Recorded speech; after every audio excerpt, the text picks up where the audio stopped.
Bueno, en las clases de Claudio dijeron que tampoco la pudieron ver, porque por allí hablar de cuestiones de indicadores, de medición, línea de pobreza, línea de Ujú. indigencia, el mismo concepto de pobreza, digamos, son conceptos, son términos que continuamente uno escucha o uno puede hacer referencia o qué sé yo, no sé. Cuando habla sobre, si tiene que hablar sobre la situación del país o determinadas políticas, enseguida son términos que habitualmente uno maneja, uno digo dentro de la clase media, digamos, ¿no? Están dentro de su vocabulario, uno diría, doméstico, ¿no? Y me parece que estos términos, tanto el texto de Salia como lo que nosotros les proponemos, que son textos que vienen del INDEC, eh, como para un poco revisar estas cuestiones, y me parece que otra de las cuestiones interesantes es ver o revisar qué se entiende por indicador, ¿no? Uno a veces, cuando quiere justificar o quiere sostener determinadas ideas o políticas o nociones o, no sé, impresiones sobre determinados temas, como el tema de la pobreza, por ejemplo, el indicador, el número, el porcentaje da como una validez o una validación a lo que uno dice, ¿no? O por lo menos dice, bueno, hay un 30% de pobreza. Bueno, ¿qué significa eso? ¿No? ¿Qué se tiene en cuenta? Entonces habría que revisar el concepto de pobreza, qué se entiende por pobreza, y vuelvo a insistir, Germán, no sé por qué sacamos el texto que les dábamos antes de Bomaro Mm. sobre pobreza, que es espectacular, que si quieren se los pasamos para el que lo quiera chusmear con una cuestión así de bonus track, porque es espectacular. Que yo el otro día les decía, ¿no? La noción de pobreza como objeto de conocimiento, de estudio científico, de abordaje desde las ciencias sociales, es algo que comienza a principios de la década de los 80. Hasta los 80 no se planteaba la noción de pobreza como un tema necesario, recurrente, imprescindible dentro de las ciencias sociales o el estudio de las ciencias sociales, sobre todo para la implementación de políticas públicas. No existía porque es otra consideración de la pobreza como una pobreza integrada, que tiene que ver más en relación con lo que nosotros vimos, lo que fue el desarrollo de la sociedad salarial, pero que luego de la dictadura, donde se transforma la estructura social, la estructura de la sociedad argentina, comienzan a aparecer o se empiezan a verificar estos núcleos duros de pobreza, de una pobreza estructural inédita, eh, transformada, digamos, de lo que uno consideraba la pobreza hasta ese momento. Entonces, eso requirió de un estudio sistemático, un estudio ayornado de qué se entiende por pobreza, ¿no? Entonces, comienzan los primeros estudios que empiezan con las personas que trabajaban en el INDEC, entre ellos ¿cómo es? Minujín, Alberto Minujín, eh, eh, Feijó, digamos, son los primeros que empiezan a trabajar el tema de la pobreza como objeto de conocimiento porque algo ha cambiado dentro de la radiografía argentina que requiere otro tipo de abordaje. Y fundamentalmente cuando esas concepciones de pobreza comienzan a complejizarse, o sea, es mucho más heterogéneo, digamos, ya pobre no es el que vive en la villa, son aquellos que no llegan a alcanzar una alimentación digamos, que colme sus nutrientes, sino que hay otros sectores que se han ido empobreciendo, y en más, la misma noción de pobreza está puesta en discusión dentro de lo que son las ciencias sociales, ¿sí?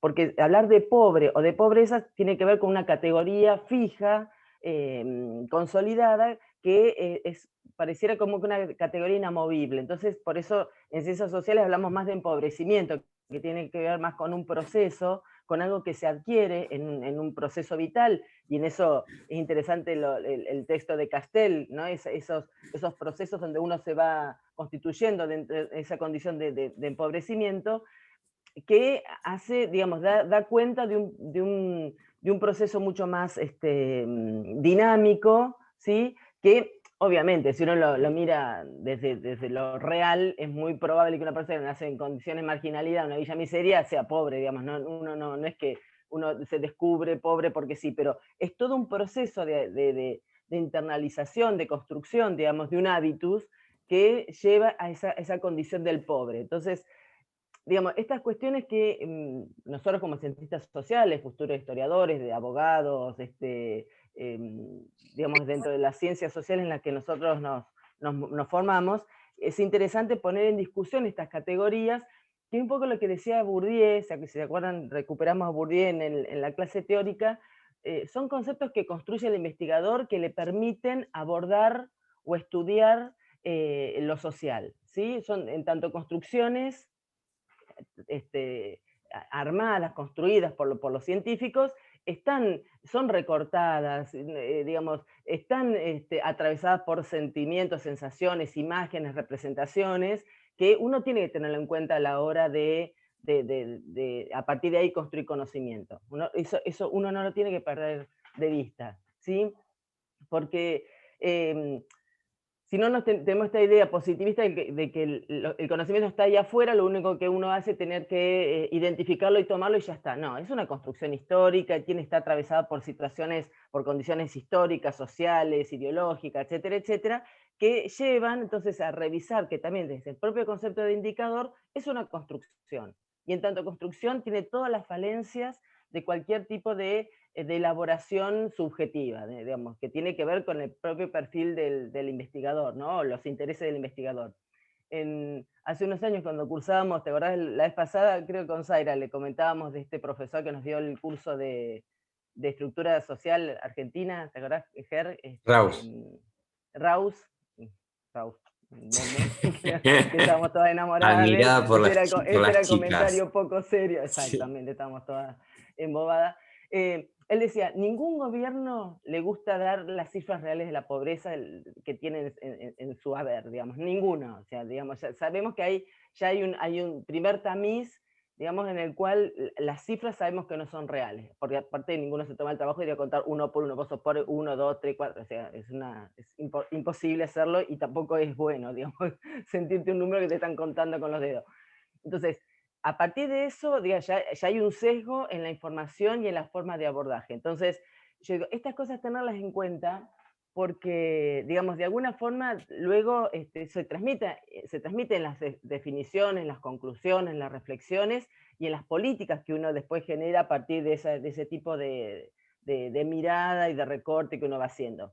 Eh, no, estaba leyendo los mensajitos. Tal cual. Y una de las Em, cuestiones también interesantes me parece que rescata el texto este que vos decís, Omaro, que, bueno, lo podemos sí, poner, digamos, como material sí, optativo, digo, porque ya tienen tanto para leer que me sí, parece que esto que vos un poco dijiste, que las estadísticas por sí mismas, no dicen, ¿no? Si no hay un bagaje teórico, no hay una construcción teórica atrás que después permita una lectura de esos números, de esos datos, no nos van a decir nada las estadísticas si no tenemos mm, esa mochila teórica como para poder darle forma en términos interpretativos, ¿no? tal cual. Entonces, que es un poco toda la crítica que hay en el experimento Sekalinsky, está toda esa crítica detrás puesta justamente en el cuerpo de los investigadores, ¿no? Que son Exacto.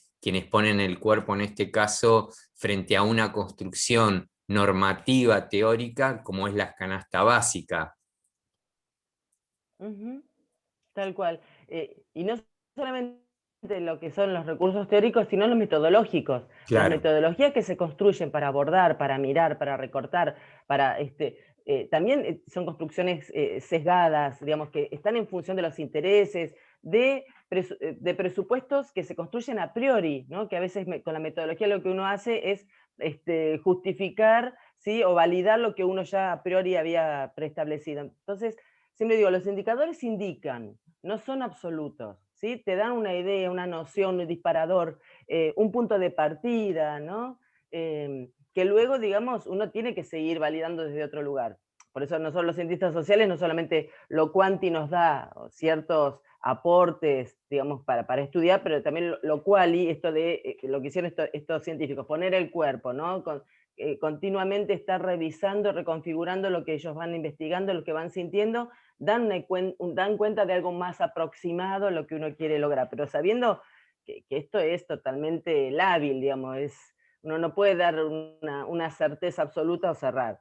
Y de esto también da cuenta cómo estos propios indicadores, la forma de medición también se han ido transformando, se han querido transformar un poco más, un poco menos, digamos, pero digamos, lo que uno pretendería, digamos, ver que hay un interés por estas cosas, seguir pensándolas o revisándolas o adecuándolas a las realidades particulares.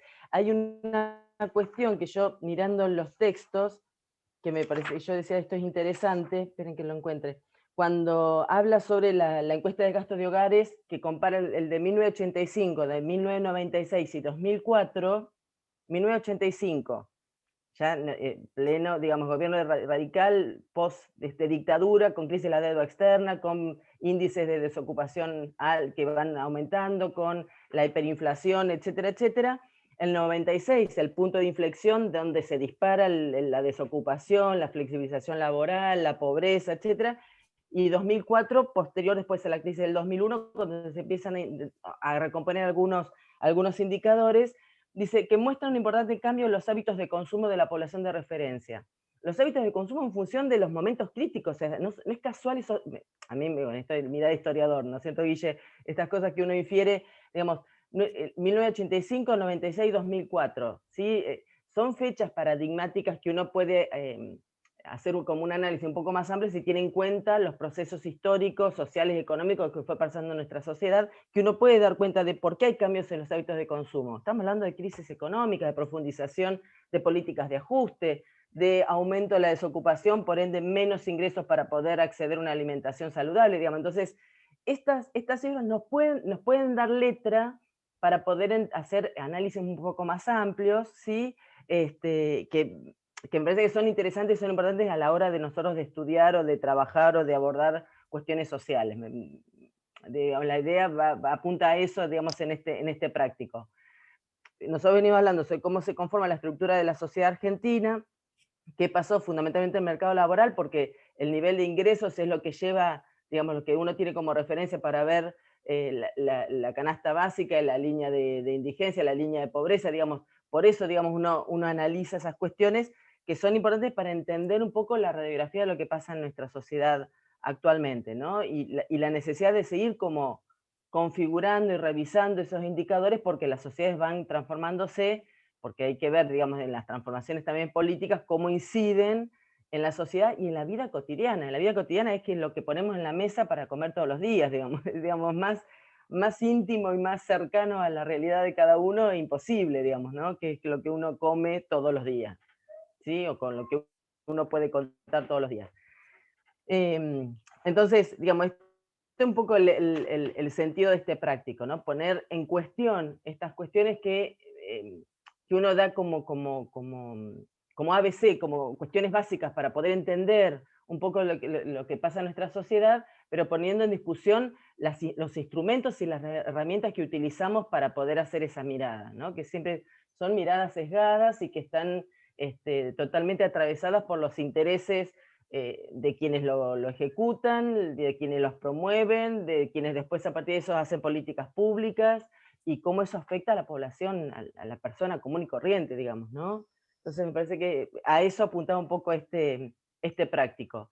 El texto de Salvia me parece que me encanta, digamos, es por ahí medio reiterativo en algunas cuestiones, pero digamos, Salvia pone en discusión esto, ¿no? Los indicadores son construcciones teóricas de alguien de afuera que, que toma ciertas herramientas que considera que son las mejores o las más específicas, lo que les parece o les interesa, pero que también metodológicamente la elección de las herramientas metodológicas también tiene un sesgo que uno tiene que tener en cuenta a la hora de tomar esos resultados como, como un acervo de información para luego interpretar qué pasa en la sociedad. Digamos. Esto es digamos, lo bueno y lo malo que tienen las ciencias sociales, ¿no? Este universo tan amplio que nos da esta cuestión de lo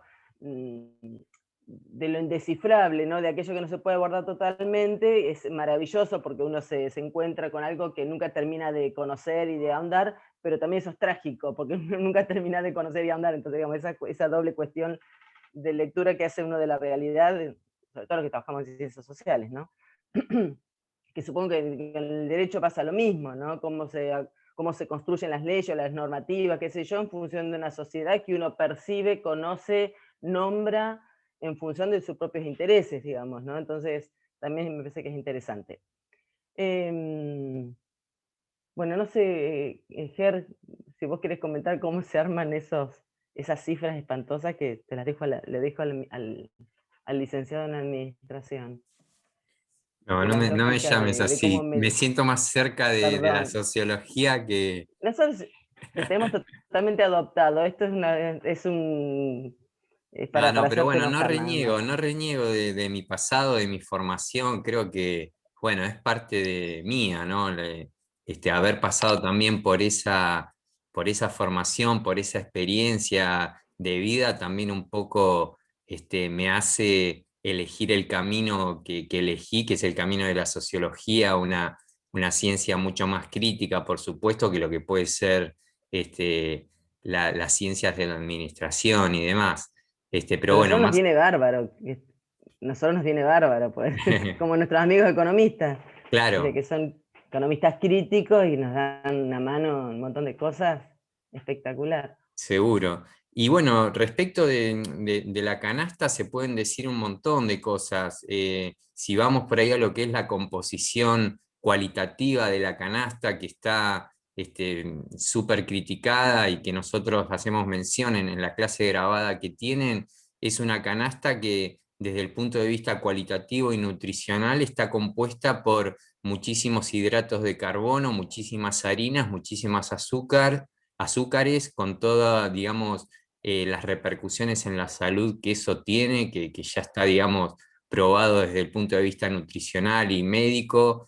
Ustedes saben que las altas ingestas de azúcares refinados y de harinas refinadas está, digamos, desde el punto de vista médico, advertido que favorece un montón de enfermedades como pueden ser el Alzheimer, enfermedades relacionadas con lo que tiene que ver la hipertensión. Ujú. No me sale ahora la de Diabetes. cuando tenés la glucosa alta en La diabetes. sangre, la diabetes, exactamente. Eh, y bueno, digamos que son todos también cambios que se han ido dando Mm. en términos históricos, en términos del conocimiento médico, que justamente si nos remitimos a lo que es por ahí la canasta básica del año 85, donde 85, 86 todo este conocimiento no estaba, digamos, disponible o no era, digamos, tan público. Y bueno, Ujú, hoy hacemos con el diario del lunes, como se suele decir, podemos hacer otra lectura, ¿no? De eso. Eh, ujú. y seguramente, digamos, sea insuficiente porque el día de mañana se van a poder hacer otro tipo de inferencias respecto a la composición. Yo me acuerdo siempre cuando uno compraba, no sé, el pan Fargo, que veía detrás del producto lo que es la pirámide alimenticia, ¿no? ¿Qué Mm, productos tienen que consumirse más asiduamente y cuál es la base de esa pirámide? Y justamente coincide con lo que es la base de lo que es la claro. canasta básica alimentaria. Sin embargo, hoy por hoy los nutricionistas recomiendan, digamos, una base sobre todo enfocada en lo que son las verduras, lo que son las legumbres, las carnes, ¿no? Con cierta moderación, también haciendo una moderación de lo que son las carnes rojas, en favor del reemplazo por lo que son las carnes blancas o más magras. Digo, hay todo ahí una cuestión que estos mismos investigadores, los que se someten a lo que es la dieta GAPA, sí, que es una Ujú, dieta elaborada justamente por nutricionistas, que digamos empiezan a consumirla y ya al tiempo muy breve, el experimento en total dura 6 meses, ¿no? Entonces queda dividido la cantidad de científicos en dos grupos, un grupo que sigue lo que son las recomendaciones GAPA y otro grupo que sigue la dieta de la canasta básica alimentaria. Los que van Perdón, por la perdón. GAPA se empiezan a sentir súper bien, dicen que los niveles de energía aumentan aumento. Mm, muchísimo, que inclusive se sienten más relajados, etcétera, etcétera. Los que van por el lado, a uno le baja la presión arterial, inclusive uno de los chicos que tiene sí. ahí una cuestión y que toma medicación por lo que es su hipertensión, dice que de por sí al seguir esta dieta tiene una reducción de su presión arterial, y los que van por lo que es la canasta básica y tienen, digamos, consecuencias de salud inmediatas, ¿no? Además de Ujú, toda esta cuestión, esta sensación, ahí Pedro ya termino esta idea y ya te damos de ahí vos. Ok. Eh, de toda esta sensación y todo este cambio en la percepción que siente justamente las personas que sienten hambre, que se sienten mal alimentados, que están todo el día cansados, cómo repercute, digamos, en términos sociales. Esto me parece ujú, súper importante porque uno de los relatos de ellos es que no tiene ganas de hablar con la gente, que está enojado todo el día. Entonces, fíjense que y lo importante de esto, extrapolar esta sensación personal de un científico que la prensa le da voz, mm, que es públicamente conocido a millones de personas. Estamos hablando más de 15 total. millones de personas en Mm, nuestro país que viven con esa sensación. Chicos que van a la escuela, sí, chicos que deambulan en sus vidas con esta sensación constante, ¿no? Digo, y para meter el dedo en la llaga, me hago cargo de lo que voy a decir, estaría bueno que un Héctor Gay, que un Pichetto puedan mm, pensar y sentir qué es lo que justamente es vivir con hambre antes de plantear, por ejemplo, como se ha planteado y como se ha hecho a nivel local, una reducción en lo que son el presupuesto a los merenderos locales, como sucedió en el año 2015-2016. Digo, todas ujú, esas políticas que justamente se toman muchas veces de ciertos sectores políticos sin tener en cuenta que esta es una realidad grave y seria que miles y millones de personas total. diariamente atraviesan, ¿no? Entonces, Ujú, nombré dos porque se pueden nombrar muchísimos más, pero digo, sí, se me vinieron a la mente en este momento ellos dos que, bueno, que han tenido declaraciones bastante duras en relación a las clases populares y en relación a gente que atraviesa esta sensación de forma cotidiana. total. Ujú, sí, sí. Yo me acuerdo de otra, de una concejal también. No, tenía otro cargo que decía que, que había leche en mal estado, que le habían dado leche en mal estado. Y decía, bueno, encima los pobres exquisitos quieren tomar leche de buena calidad. Me acuerdo, Una cosa terrible, es sí, terrible. No, no, no, es me acuerdo. imposible. eh, sí, hay. Yo mirando la. Ah, perdón, dale, Pedro, Pedro después estaba sigo. así. Sí. No, solamente una precisión. La dieta dijiste GAPA como Sí, Golf Alfa, Papá Alfa. Sí, exacto. sí. Sí, es una dieta que, digamos, no me acuerdo ahora las siglas Em, ay, para que se me fue.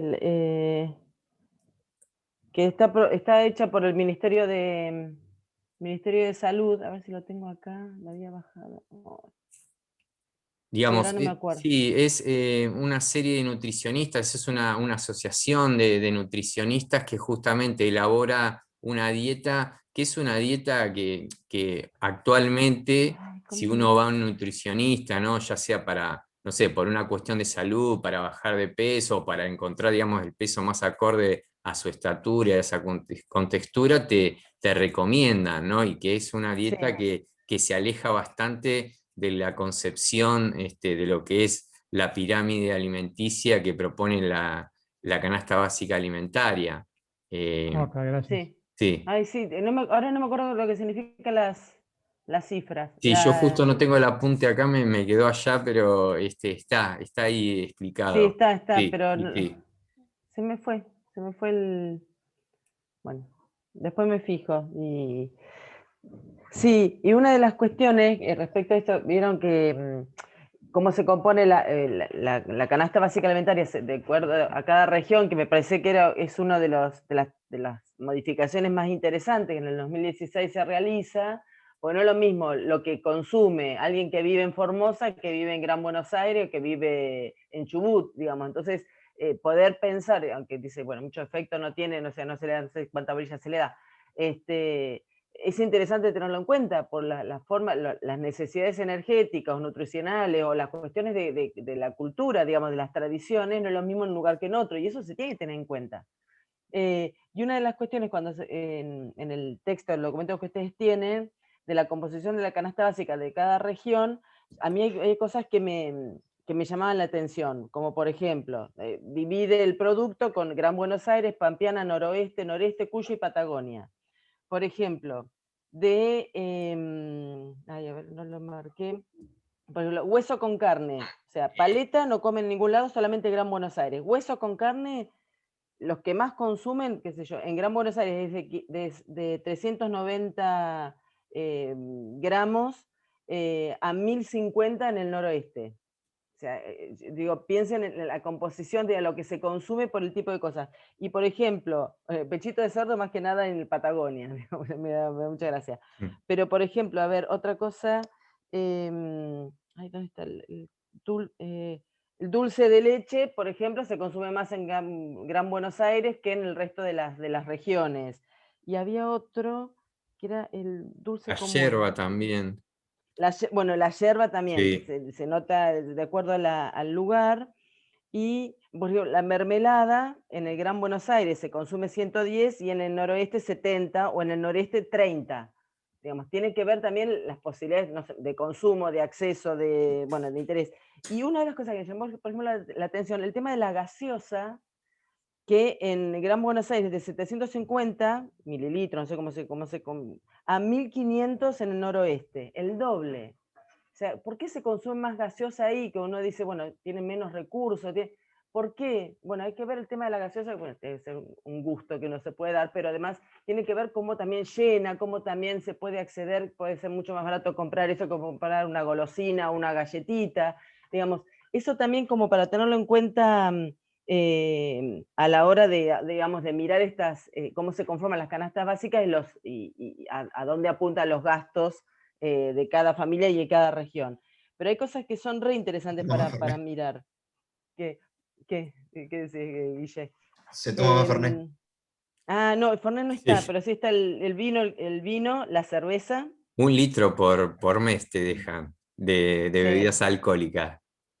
¿Te alcanzaría, Jimeno, a vos? No, para un día, no, voy más. No, a mí ¿A también dónde me se toma faltaría. más vino, Por mí, Vanessa? si lo miro con mi marido, chao. ¿Qué decís, Pedro? ¿A dónde se toma más vino? Y en la zona de Cuyana.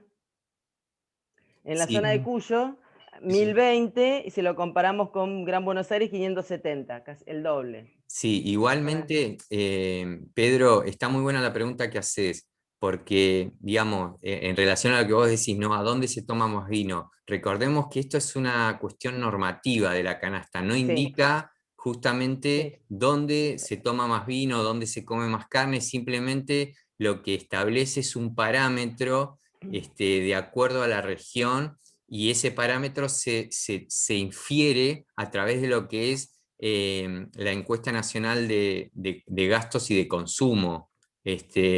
Entonces, lo que te da la canasta no es lo que ocurre en la realidad, sino que te impone un parámetro de Claro. consumo. ¿Me explico? Sí, sí, sí.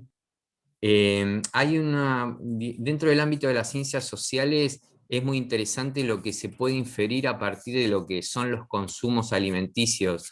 Hay no sé si me parece que es socióloga, Patricia Aguirre, no sé si la conoces, Ay, no. Vane. Bueno, ella hace No. justamente toda una inferencia, creo que estoy diciendo bien el nombre, lo estoy haciendo, se me vino ahora a la memoria. Ella tiene un libro, me parece que se llama Ricos, Flacos, Pobres, Gordos, una cosa Mira. así, que justamente hace, digamos, distintas inferencias y saca, digamos, conclusiones muy interesantes en relación a cuáles son los hábitos alimenticios de acuerdo a los estratos sociales. Entonces, y da por tierra un montón de mitos, ¿no? Por ejemplo, uno puede llegar a pensar que, bueno, aquellas personas de una contextura robusta y que tienen algunos kilos de más, acá pone, ahí pusiste lo de la GAPA, Ahí sí, Guía lo encontré. Alimentaria para Población Argentina. Que algunas personas, digamos, que tienen algunos kilos de más, puede llegar a pensar bueno, qué bien alimentados que están, ¿no? En definitiva, no están pasando las necesidades o las Claro, carencias que uno puede llegar a pensar que pasa una clase popular. Sin embargo, digamos, lo que hace Patricia exacto, Aguirre, todo lo contrario. Justamente ella habla de que esos cuerpos, ¿no? que reflejan esa realidad, hablan de que hay ahí una malnutrición, ¿sí? Porque exacto. no tiene nada que ver quizás la cuestión calórica que puede llegar a representar un alimento y a su vez eso traducido en un cuerpo de la cuestión nutricional. Entonces, por eso también un poco el título del libro, que más o menos es así, ¿no? Capaz que no lo estoy citando textual, pero la idea es No, esta, sí. refleja esta cuestión.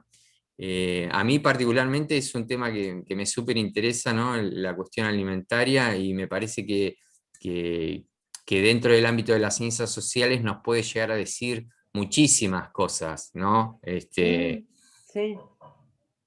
Ujú. Aparte, Ger, es algo que vemos todos los días. A ver, ¿quién no tiene un pariente gordo? O gorda, ¿no? Sí, No, sí, no sí. discriminando, ¿no? Obviamente, No, yo no, lo, no, yo lo veo seguro. todos los días, No, por no, no, ejemplo, con... pensando, sí, pensando justamente desde esta mirada social que podemos hacer, bueno, justamente esta autora, en base a lo que vos decís, Guille, dice, muchas veces uno va a un barrio popular y ve que el relato que ella hace, que es más de carácter etnográfico, dice que uno ve a las jefas de hogar, las encargadas de un hogar, que están todo el día con el picoteo, ¿no? Comiendo Sí, galletitas, tomando mate, que son las encargadas de hacer la comida, ¿no? De recibir al hombre de la casa, que es el que sale a laburar, a trabajar, de esperarlo con la comida, y cómo dentro de esas pautas de consumo, la carne, que es un bien súper preciado dentro del ámbito alimenticio y dentro de un ámbito popular, es reservada generalmente a los hombres, a quienes tienen que salir a trabajar, y que ellas están todo el día tomando mate y comiendo harinas, ¿no? Justamente ujú, para total, engañar al sí, estómago y sí, para reservar justamente una porción de alimento muchísimo más nutritiva, muchísimo más proteica y más rendidora para lo que es un organismo, a quienes tienen que poner el cuerpo en otras actividades. exacto. Y que muchas veces desde la mirada más prejuiciosa por parte de algunos sectores, uno puede llegar a pensar, claro, estas se la pasan todo el día tomando mate, se la pasan todo el Ujú, día comiendo, pero digamos que detrás de ese hábito hay una lógica totalmente distinta que esta investigadora social descifra en esta clave, ¿no? Eso me parece súper sí, interesante también, como para desandar ciertos mitos, ¿no? Pensar, bueno, se la pasan todo el día comiendo, se la pasan todo el día tomando mate, pero digamos, detrás hay una cuestión muchísimo más profunda y que obedece a una necesidad social y alimenticia no resuelta, ¿no? Porque si esa total. persona se sentara a comer, hiciera la comida, Sí, las tres, la- cuatro comidas que tiene que hacer, ¿sí? Como deberían ser, y no estaría todo el día tomando mate y ujú, comiendo galletitas, total. Ujú, ¿no? total, sí. Sí, sí. Ahí puse, es antropóloga, Antropóloga, antropóloga. Y sí, estaba ahí mirando dos libros, una historia social de la comida, que debe estar buenísimo, y el otro es ¿Qué comen los argentinos que comen? ahí va, Está buenísimo. ahí va. Hoy por hoy todo lo que es la investigación, lo que es soberanía alimentaria, digamos, hay toda una mirada, una vuelta a mirar, digamos, respecto al tema de los alimentos, de lo que se consume, de lo que se come. Hoy hay mucha más conciencia de ese tipo de cosas, ¿sí? ¿No? De nuestras abuelas, que cuanto más gordito, más sano, digamos, hoy hay toda una... Hoy poder pensar, hablar de consumir cereales u otro tipo de cosas, digamos, está como más en boga, por lo menos para los sectores medios, ¿no? Y yo digo, yo de muy jovencita que empecé a trabajar en barrios, a mí una de las cosas que me llamaba la atención era eso, que están todo el día comiendo la gente del barrio, todo el día comiendo. Y yo digo, entonces uno, hasta que uno va construyéndose, digamos, ¿no? En esas nuevas miradas, más allá de la cuestión ética por la cual lleva a trabajar a los barrios, después uno se va transformando, gracias a Dios, ¿no?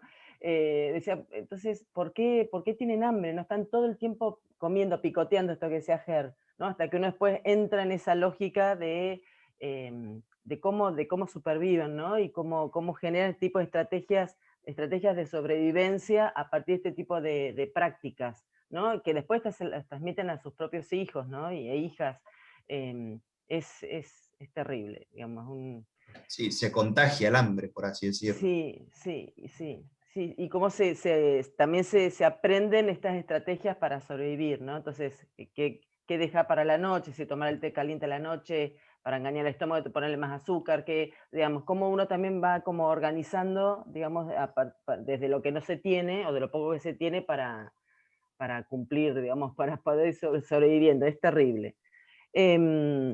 Y estas cuestiones de lo que ustedes van a leer, y sobre todo con este proyecto Sekalinsky, que me parece que es re interesante, ver estas cuestiones, insisto con esto, ¿no? Pensar y repensar que los indicadores, que las herramientas con las que nosotros trabajamos y abordamos lo social son construcciones que están en relación de un momento histórico de quiénes son los que construyen esos indicadores, que son una muestra, en tanto muestra no es la totalidad ni son absolutos, que nos permiten inferir y pensar y reflexionar sobre las cosas, que hay una cuestión también desde lo cualitativo que uno también entra a jugar. Y te acordás del texto que le dábamos antes, la línea del todos somos pobres, era el de Semán, Ger, ¿te acordás el texto ese que les dábamos antes para leer? Todos somos pobres, digamos, esta línea, digamos, una línea invisible respecto de qué significa ser pobre, ¿no? Que no tiene muchas veces que ver con lo cuantitativo, sino con lo cualitativo, ¿no? Porque por ahí la canasta básica te plantea determinadas cuestiones, pero por ejemplo no está planteado, qué sé yo, que se te enferme un pibe y tengas que gastar la plata en un remedio, ¿no? O la motito que usas para irte al trabajo se te rompe y no tenés cómo pagar la sube para irte a laburar. Entonces esas cuestiones que no entran dentro de lo que se supone que es lo básico y te repercute, te desmorona tu organización. Y por otro lado, también las percepciones que uno tiene de sí mismo respecto de qué condiciones vive y cómo vive. Entonces, esta línea que separa el cielo del infierno, que es tan lábil, en el sentido de decir, bueno, no sé, ¿cuánto está la canasta básica ahora, Ger? ¿Vos lo miraste? 64.400. Bueno, Sí. 64.400. O sea, Sí. alguien que gana 64.399 no es pobre, ¿sí?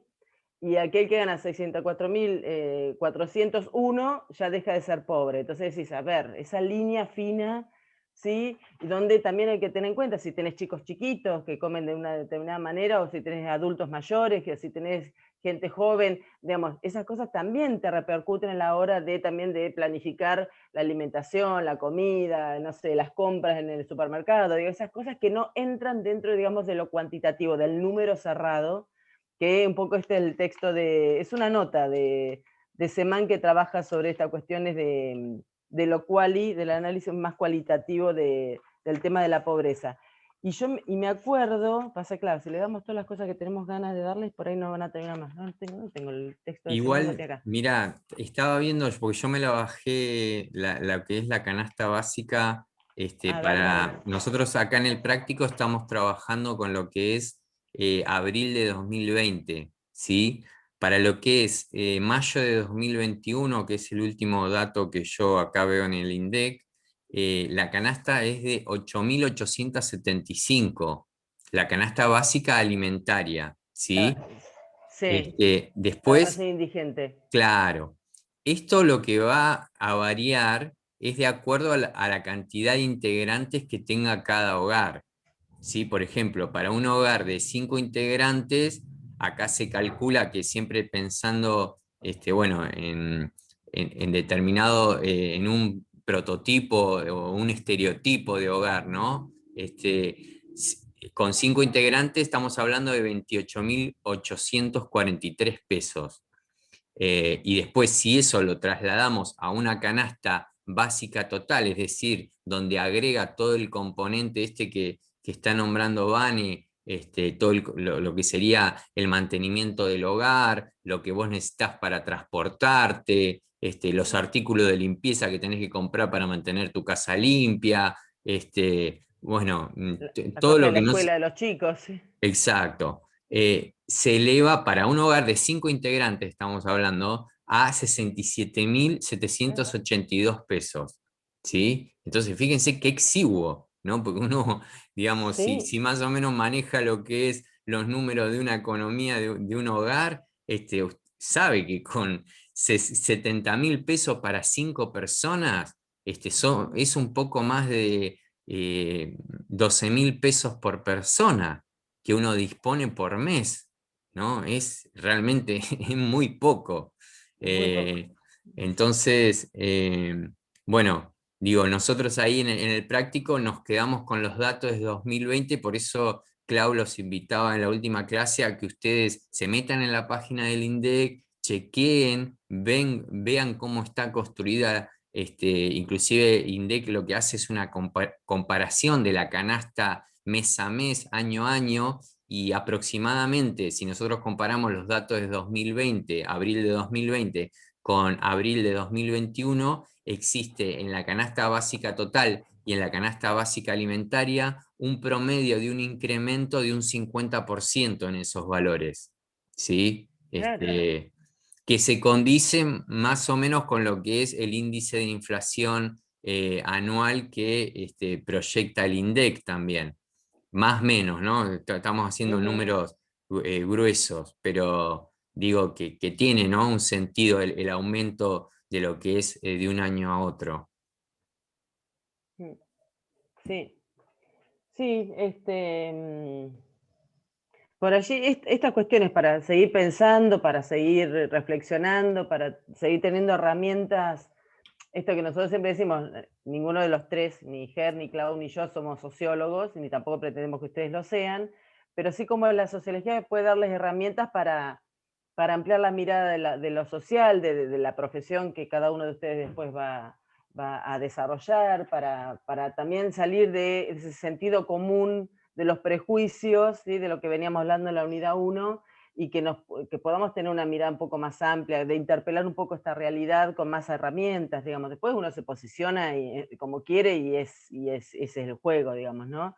Pero nos parecía interesante trabajar sobre el tema de los indicadores y pensar las herramientas con las cuales evaluamos y analizamos la realidad, bueno, ponerlas en juego y en discusión y ver, digamos, lo sesgado que tiene cada una de estas cosas y, bueno, tenerlas en cuenta para nuestra vida y como futuros cientistas sociales o profesionales. Me parece que es interesante.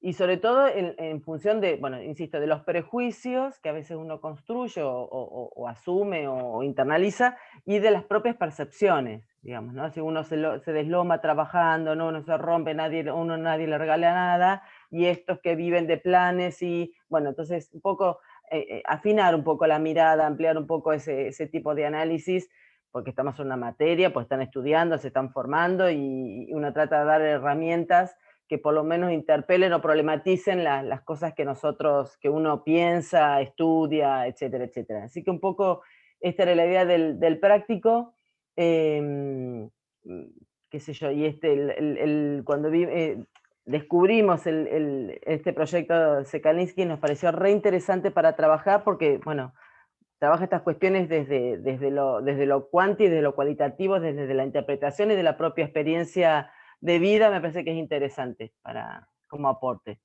Y bueno, si no hay preguntas o algo, no sé, Ger, si queda algo más para comentar. No, iba a decir lo mismo, digo, si no hay preguntas, me parece que ya podríamos ir cerrando. Sí, O comentarios, o bueno, comentarios, sí, sí, cosas que a sí. ustedes se les ocurre. Eh, una pregunta respecto de la alimentación bueno, de las clases bajas. ¿Hasta qué punto tienen conocimiento de lo que sería la pirámide nutricional o esta dieta GAPA? No sé, no sé si tienen conocimiento, si no los chicos no lo aprenden en la escuela, viste que en las escuelas primarias se hace mucho, hoy por hoy está dando más bolilla a las cuestiones de la nutrición, de la alimentación, los chicos reciben ese tipo de información. No sé si esto después lo comentarán en la casa o sé que hay talleres en los barrios donde se trata de dar consejos de cómo cocinar mejor los alimentos o cómo combinarlos. Hay de ese tipo de proyectos que están funcionando en algunos barrios o talleres de cocina, pero no sé cuánto hay de conocimiento real, no lo sé. No, eso no sabría decírtelo. Por ahí, digamos, se puede hacer una lectura interesante en clave burdiana, ¿no? De esta cuestión, digo, cómo podría ser uno de los aspectos que integran el hábitus de clase, ¿no? Ujú. Este bagaje, este conocimiento que uno puede tener respecto de lo que es una dieta más o menos saludable o no. Este, Creo que Aguirre, esta antropóloga, aborda esta cuestión. Yo no la leí a ella, este comentario que estoy haciendo lo hago medio de oído y transversalmente la abordé porque he leído otras cosas. Este, pero creo que ella aborda un poco esta cuestión que vos planteas, Pedro. De todas maneras, es una cuestión bastante reciente, ¿no? También para que quienes les interesa lo que es la cuestión de la soberanía alimentaria, se me viene otra autora y la calidad alimenticia, que es Soledad Barruti. Ella es una periodista que hace Ah, periodismo de investigación. El primer libro de ella se llama Malcomidos, que sí, sí. aborda toda la cuestión de cómo es la producción de alimentos en nuestro país, y sobre qué base está, digamos, descansa, por decirlo de alguna manera, lo que es la producción alimenticia argentina y cómo, digamos, sufrió un cambio en relación a las políticas neoliberales y a la concentración de lo que es el ámbito de producción de alimentos por parte de las transnacionales a partir de los años Ujú. 90 y cómo eso, digamos, cambió la base de producción de alimentos. Y, por ejemplo, ahora no tanto, pero si hace unos 10 años atrás nosotros íbamos y mirábamos la parte de atrás de la composición de muchísimos alimentos, casi todo tenía soja, por ejemplo, ¿no?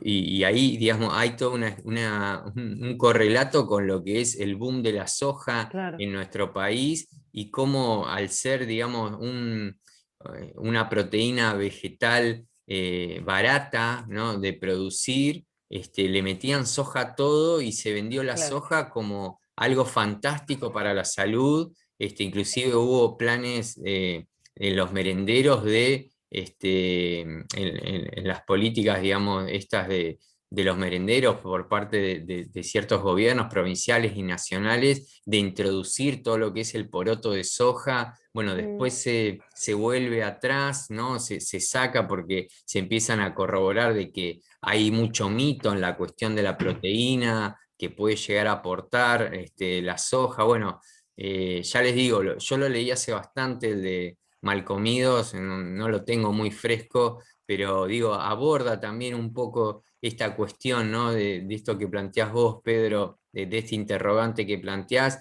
porque es un conocimiento que digo que inclusive hasta no está tan disponible para las clases más ilustradas, ¿no? La cuestión de la comida y muchas veces obedece también a lo que es un hábitus más como tradicional, es decir, bueno, ujú. en mi casa siempre se comió así y uno Claro. no se replantea, digamos, determinadas cuestiones o piensa que porque nuestros abuelos comían de determinada manera y vivían más o menos con cierta salud hasta determinada edad, nosotros podemos llegar a Sí, replicar el mismo modelo alimenticio y por ahí no tenemos presente que la composición alimenticia, digo, un pollo de hoy claro. industrializado, hormonizado, como se produce el pollo, no tiene nada que ver con cómo se producía el pollo hace 40 años.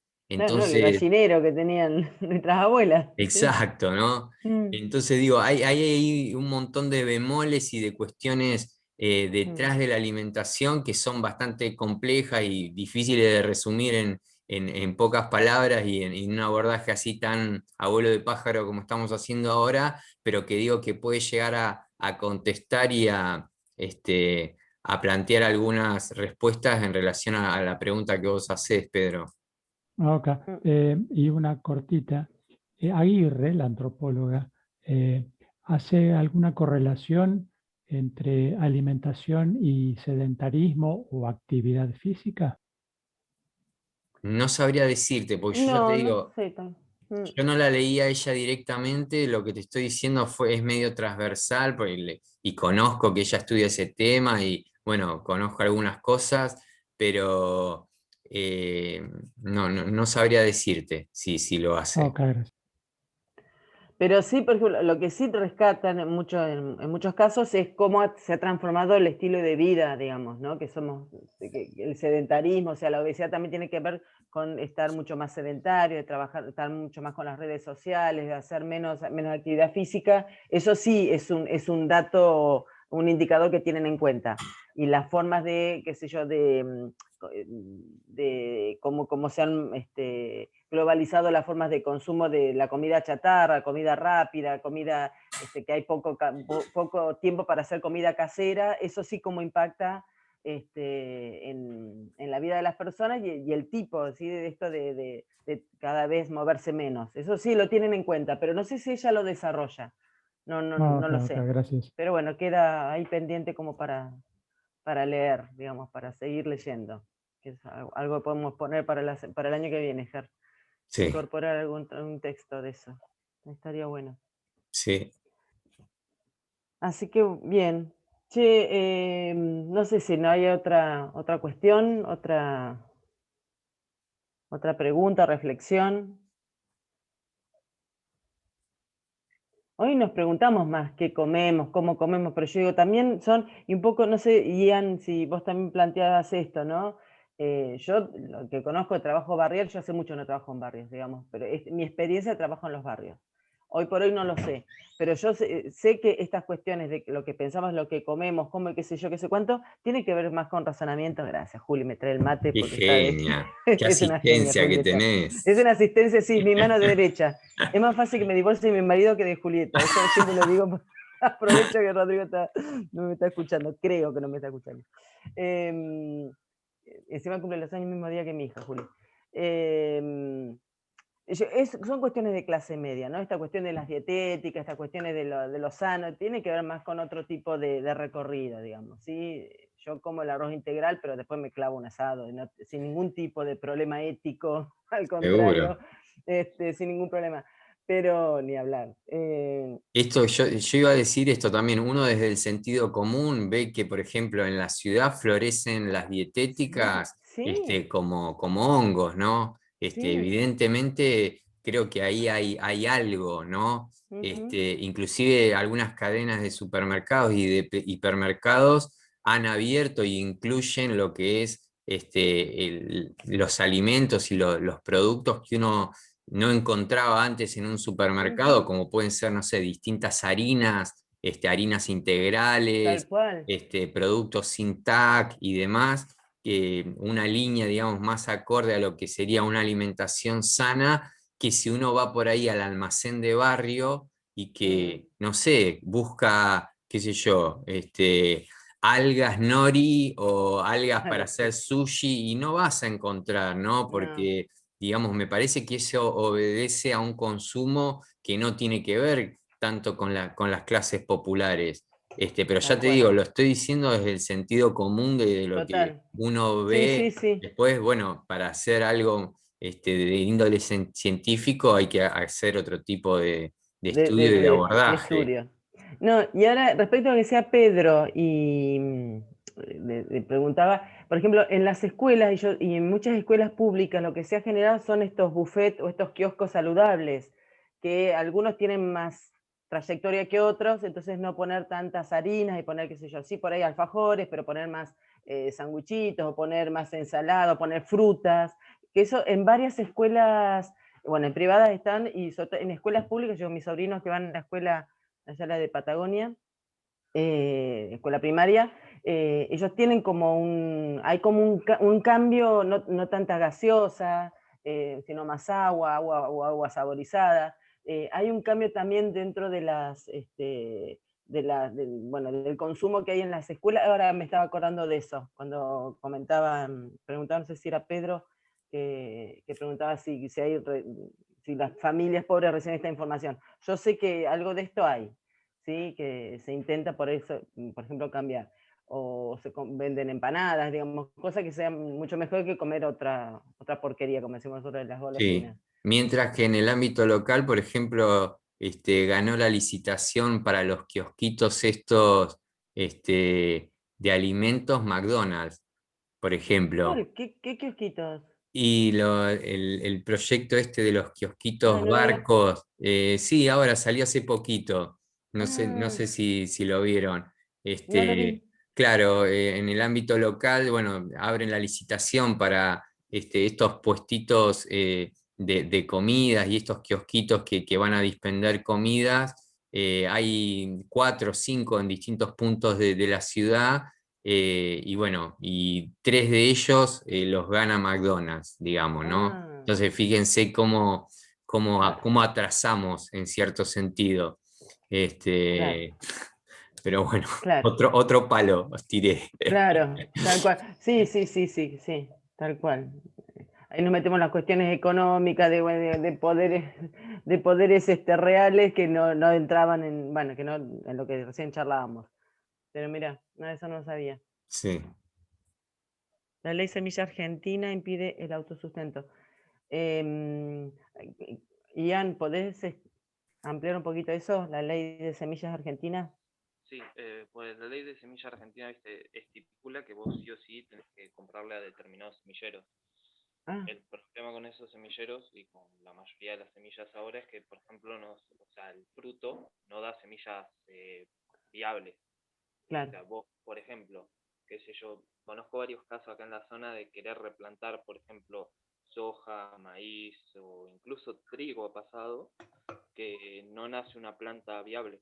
O sea, no claro. llena grano, no nada. Entonces genera un ciclo de consumo que impide que, por ejemplo, se ahorre ese costo, lo que daría el costo alimentario de la población en general. Incluso en semillas de huerta pasa de que son de un solo uso, por así decirlo. O sea, vos plantás el tomate, por Claro, son las ejemplo, híbridas.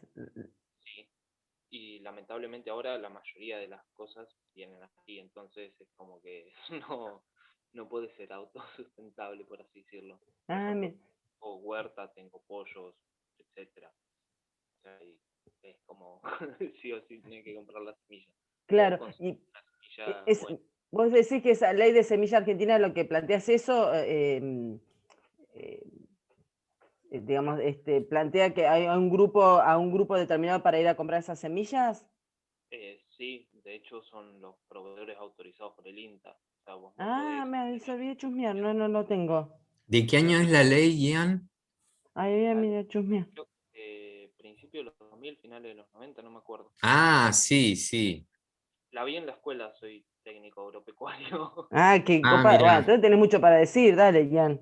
No, es eso, o sea, en general toda la política relacionada con eso impide el autosustento de la gente, ya que, por ejemplo, a ver, en caso, o sea, en la Bueno, mayoría, Monsanto fue un encargado, ¿no? Ahí me Claro, parece que tiene sí, correlato con lo que vos decís. Inclusive, si te enganchan con unas plantas de soja y no le pagaste los royalty a Monsanto, te podés claro. tener serios problemas legales. Nada sí, que los justamente, Simpson no hayan predicho. ¿Ah, Tal sí? A cual, ver, tal cual, sí. Sí, era Tomaco, me acuerdo. Claro. Mirá cómo te acordaste.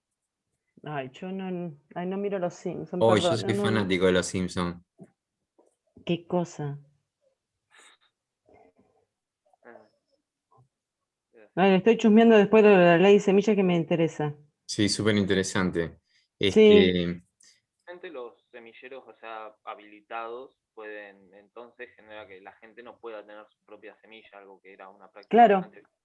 Sí, por otro claro, lado, también desde el INTA han habido varios programas de entrega de semillas gratuitas. Yo he ido a buscar varias sí, veces, porque bueno, acá sí. en casa hacemos huerta, y digamos, bueno, siempre me han entregado de buen poder germinativo las semillas, variedad interesante, creo que Ujú, inclusive tienen así como un linaje no transgénico, por supuesto, ¿no? Que esto otra cuestión para discutir y para hablar, sí. pero Es- Eso de transgénico, no transgénico es bastante trampa en algunas semillas, pues por ejemplo, transgénico en general significa, o sea, lo aplican para el hecho de incorporar genoma de otra cosa a la planta para generar tal cosa.